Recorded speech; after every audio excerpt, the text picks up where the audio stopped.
it looks like the ceasefire between the United States and Iran is over. If you look beneath this beautiful Dnipro M power drill that's being advertised, you can see here from CBS News, Trump again says Iran ceasefire is over, but U.S. will keep talking. Essentially saying that the ceasefire between the United States and the Iranians, well, has ceased, that hostilities can commence, but they will continue to engage in backroom, shuttle diplomacy to try to get some sort of settlement between the Iranians and the American government.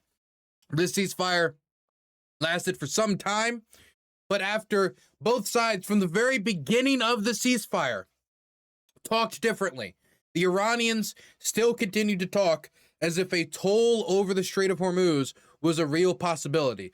The Iranians said they would no longer pursue a nuclear weapon, but that had been stated Iran policy. That has been the stated policy of the Iranian government for well over a decade.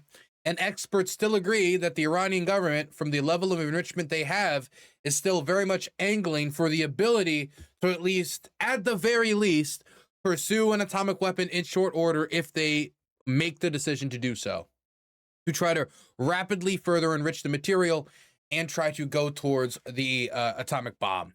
And that on top of the fact that their ballistic missile programs continues to develop, and as we've seen from these clashes, can lead to missiles impacting its neighboring states, means that they could have the delivery system and the warhead necessary to deliver an atomic bomb to a neighboring state. Whether that could reach the continental United States, that is still not within Iran's, power.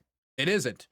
But them degrading the, atomic nuclear standard, them degrading the deterrence that nation states have upon using a nuclear weapon and pursuing a nuclear weapon, that would have enough of an effect on American policy, even outside of range of the United States, that of course that would be of concern not only to the Trump administration, not only to any future administration, but of course to all Americans and all people who want to see nuclear non-proliferation advanced and not retreat. So those advancements had not been made. What we had heard reports of was, assets being unfrozen, a fund that could be organized by the president of the United States to help with the Iranians with rebuilding, all of these stuff that didn't address the initial reasons that Trump said that he went to war with the Iranians. Regime change, no success. Get rid of their long-range missile arsenal. Well, Trump started to speak after the ceasefire called off.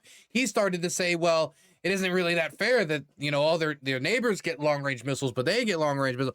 It seems that he completely abandoned that. He didn't seem to be advocating for any sort of internal reform within Iran.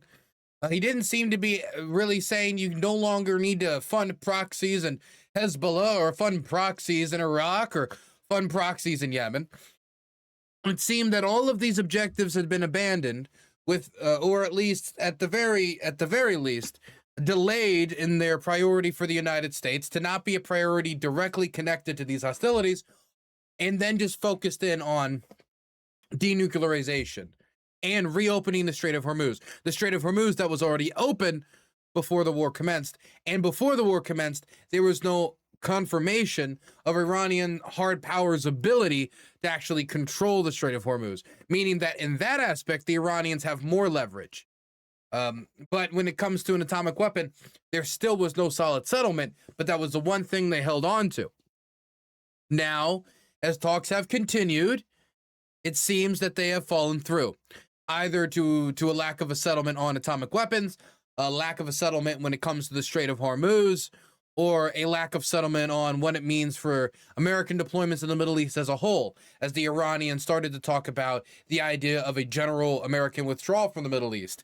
And while America has talked about a pivot from the Middle East before to the Pacific, I don't think they wanted it on Iran's terms. I think they wanted it on their own.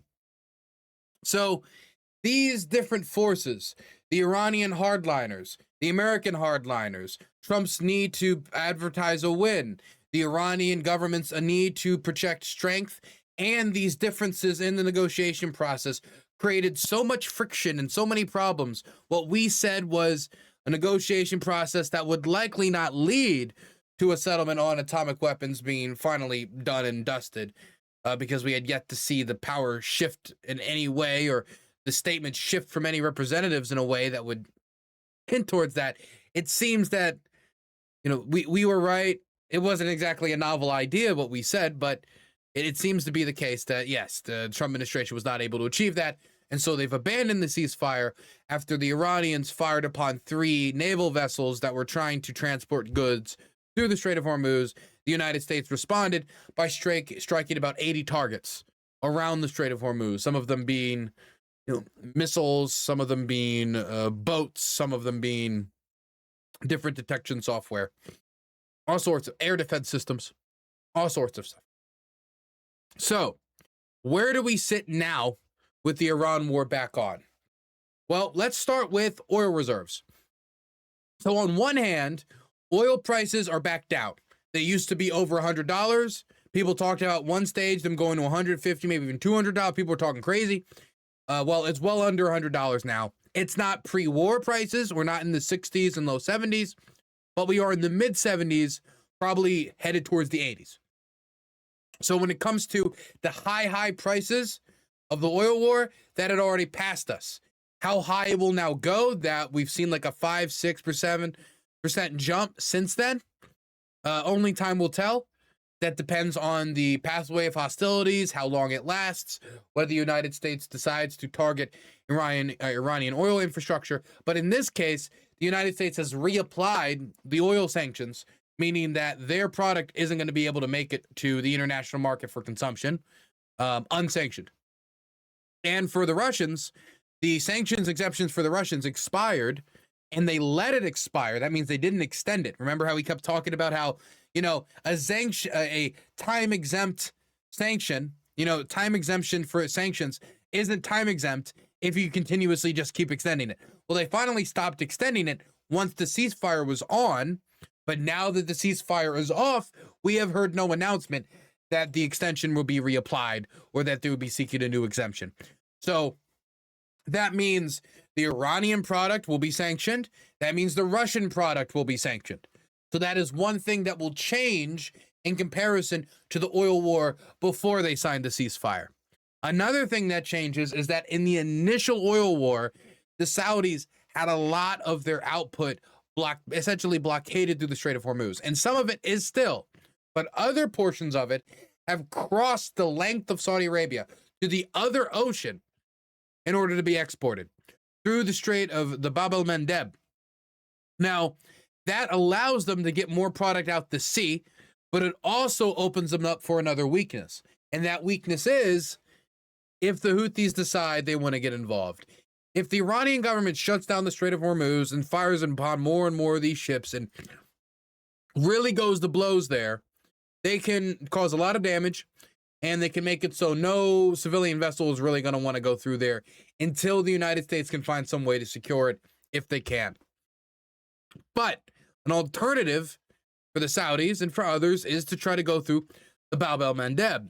But if the Iranians were to request the Houthis to shut that down, then you've got 2 major waterways for oil transport that has been shut down. That's different than what happened in the first wave.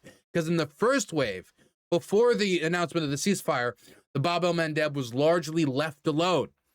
If that changed this time around, then that is something that I think could really rapidly increase oil prices globally.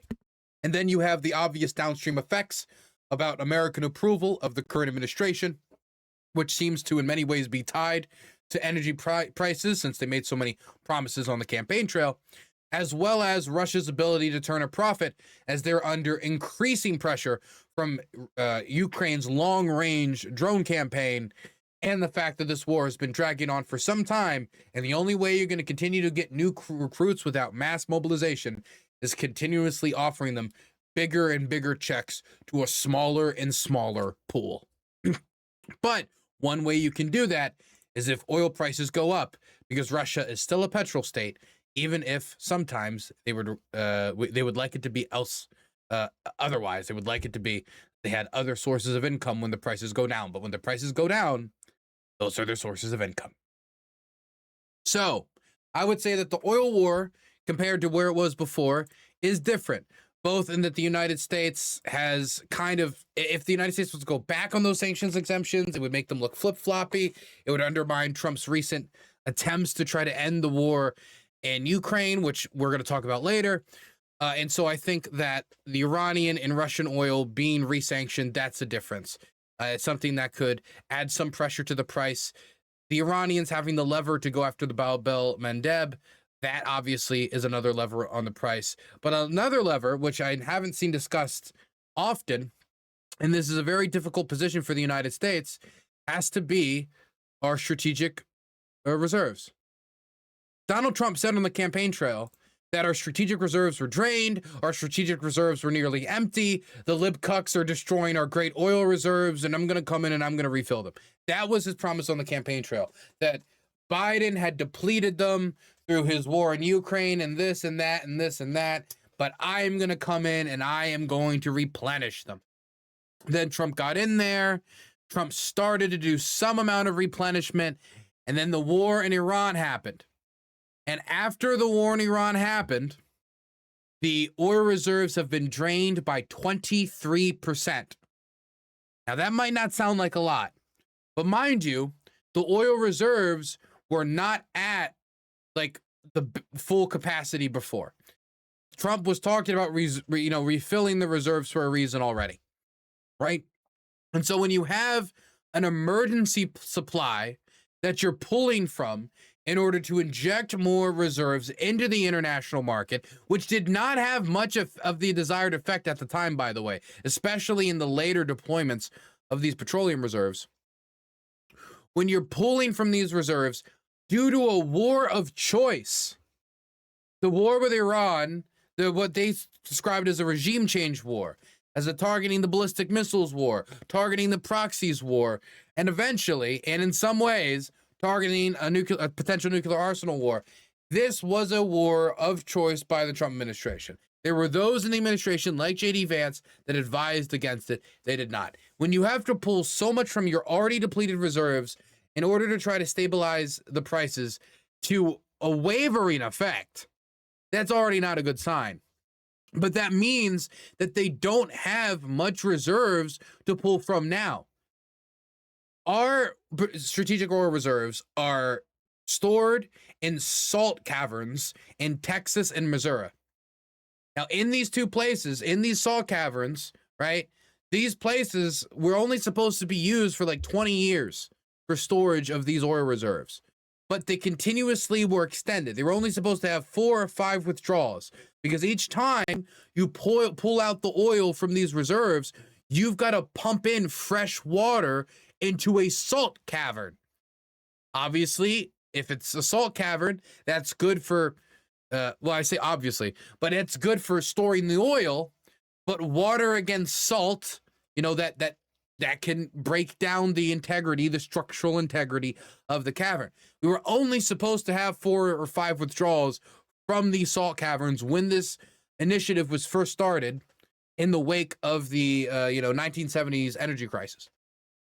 Since then, they've done it 9 times. This has lasted like 25 years longer than it was designed to. And that means that you can't just pull out, pull in, pull out, pull out, pull in from these reserves like willy-nilly, okay? It's not like, don't worry, I'll just tap it off a little bit later.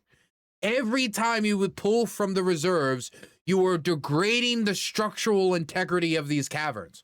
And that's why these reserves should only be used in emergency circumstances. And so when the administration creates more emergency circumstances to pull from these reserves, you are degrading the foundational structural integrity of these reserves. There are things you can do to try to build back up that integrity. Instead of pumping fresh water in order to get the reserves out, you can pump in salt water in order to try to reinforce the cavern walls.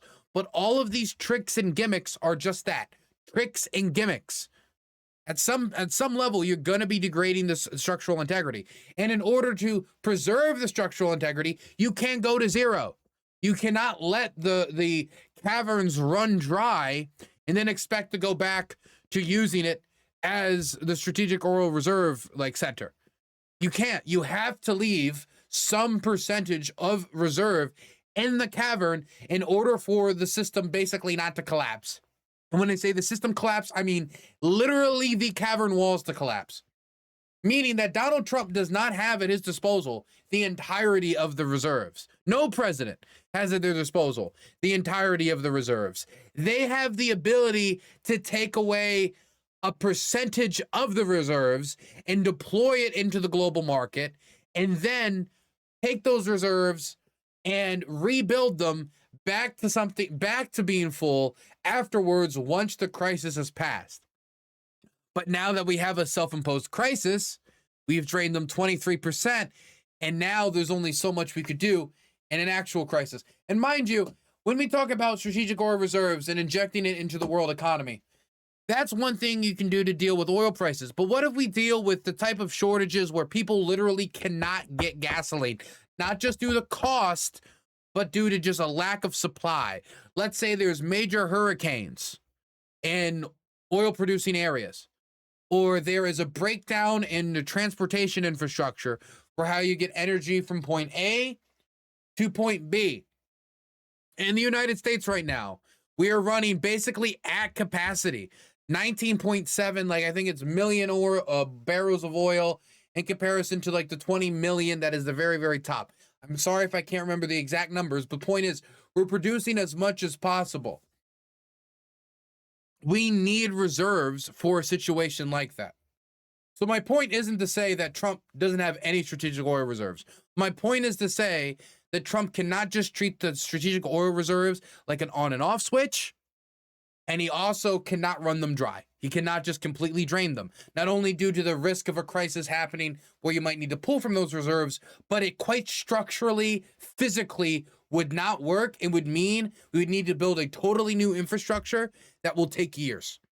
And so running it dry now and hoping there'll be no crisis for the next few years is not leadership. It is gambling with the country's economic security. So for all those reasons, I would say now the Trump administration faces more stark energy difficulties, more stark challenges than they did before. Yes, the system has absorbed the energy cuts, we'll call them that, the energy blockades, the energy shutdown, more effectively than some people projected when they talked about $200 a barrel. Yes, that did happen. Yes, the Saudis did reroute their export, and the United States was able to increase its production. But our increased production has reached its excesses. The Saudis have rerouted along pathways which the Iranians, if they wanted to pull another trigger, pull another lever, could also put pressure upon. The United States has placed sanctions on Iranian and Russian fuel, which makes sense from a policy standpoint, but means that previous pressure valves that the Trump administration used to relieve pressure and add pressure is not there. And of course, the reserves are drained in comparison relative to where they were before. And maybe most importantly to the president, but not of course to the country, but to the president, the midterms are right around the corner. And so the pressure, the economic pressure of this becoming a long, drawn-out conflict where we start to see those oil prices continue to climb again when they're already much more expensive at the pump now than they were pre-war. Let me give you one example of this. This is one of the most bizarre examples. This is the example when I was like, we live in idiocracy. We live in idiocracy. We live in that universe right now. Right now. We're not talking about living in it tomorrow. We live in that universe as we speak. This is such bad, low-level, just kind of gross propaganda. Have you guys heard of Freedom Fuel? Freedom Fuel. You guys must know Freedom Fuel. Come on, it's Freedom Fuel. Well, for those of you who might not have heard of Freedom Fuel is a gas station that has essentially been subsidized in order to make it look like that oil prices are lower. There is one gas station in Philadelphia that they have lower gas prices at because it has been subsidized in order to make the Trump administration's gas prices look lower. And they even priced that gas price at a number specifically to honor Donald Trump at $3.47. Now, I'm not much of a driver. I'm a public transportation guy. I use the DC Metro system. I use the Prince George's County bus routes, okay? But 347 is an interesting number. We'll talk about that in a second. Look at this promotional video they put out for the Freedom Fuel Network. And this is off the official White House Twitter account. I saved money. I had to go back in and get my change. I thought gas was more expensive, but it's not. So thanks, Trump, for saving me some money. We're here at the first Freedom Fuel Network gas station right here in Philadelphia, leading the charge to lower gas prices, $3.47. That's for our 47th president, President Donald J. Trump. The price of gas here is 50 cents lower than the Pennsylvania average gas price. 4th of July, the gas prices are coming down, which is great. I am very happy about the cheap gas prices. Happy 4th of July. Hopefully everyone has a great holiday. Super pumped the gas prices are lowered. I'm just grateful. Right now, we're in a difficult time in this world, but it's nice to see some stability that we can enjoy. Definitely appreciate the lower gas prices. Oh yeah, definitely. When I saw it, I thought it was fake news, but I'm glad it's true. I definitely couldn't believe my eyes. When I just rolled past, I'm actually taking a trip down the shore, so I wasn't even going to come and get the gas, but I'm glad I did, because now it just saved me a lot of money. Thanks a lot, Trump. Just keep doing what you're doing. You're doing a good job. Thank you, President Trump. Thank you for helping our country. It's President Donald J. Trump leading the charge to lower gas prices right here at Freedom Fuel Network's gas stations. This is very dystopian. Okay, this, to me, this is the party boss coming out and saying, grab your bag of wheat and give me your fucking vote. Okay? That's what, take your cheese, take your butter, take your bread, and give me your vote. Okay? This is the type of, like, clientelism, like you would, that Republicans have warned that, like, Lyndon B. Johnson and these types of, you know, handout Democrats, these socialists, are engaging in by essentially trying to subsidize people, give them handouts for a vote, that they're buying your vote, that instead of basing your votes in principles and what's better for the general economy to give everybody the best shot necessary to make what they can of the country, this is directly saying, Trump made the Trump gas station to bring your gas price down. At his special gas station, price low. At other gas station, price high. Trump, source of freedom. Trump, source of gas. Trump, source of stability. This price at $3.47, a propaganda price, 47th president, literally cult price, is 25 cents higher than what it was before the war in Iran. This subsidized magic gas put forward by the Trump administration is still higher priced than the most expensive gas station in Pennsylvania pre-war. The best they can do is, hey, look, we're spending money for you to spend more. Congratulations. At one gas station, you can spend only 20 cents more in comparison to 75 cents more at every other gas station in Pennsylvania. There were gas stations in this country that it was under $3 a gallon. Not a lot, but there were. Now, that is a thing of the past. How can you look at higher gas prices that just like 4 or 5 months ago, you would have been like, oh my God, what happened? And now you're choosing those numbers as your savior numbers. You're even specifically attuning the gas price subsidization as a moment to shout out this higher gas price as an achievement of President Trump, even though, as they say in the video and as they say in the tweet, this is literally one gas station in Philadelphia that they're doing this higher price, but it's just not as high as all the other gas stations. And let me tell you, they're not replacing every gas station in this country with Freedom Fuel. This is social media content. That's what this is. This is, we're doing one gas station. We'll do this for a certain period of time. We will get some videos out of it. And then general gas prices will still stay where they are. And we'll say that we're the ones bringing in the lower prices with the Freedom Fuel program. I don't know if they actually plan to go around and campaign like, hey guys, we're bringing Freedom Fuel to you. Or this is just something they're going to pump out video-wise every once in a while. But this is just weird clientelist politics that I don't think will go anywhere. But I mean, with some people, it will work. I mean, they got people at Freedom Fuel saying, hey, you know, this is not as high as the other prices, because they forgot that 6 months ago, all of the prices were lower than this.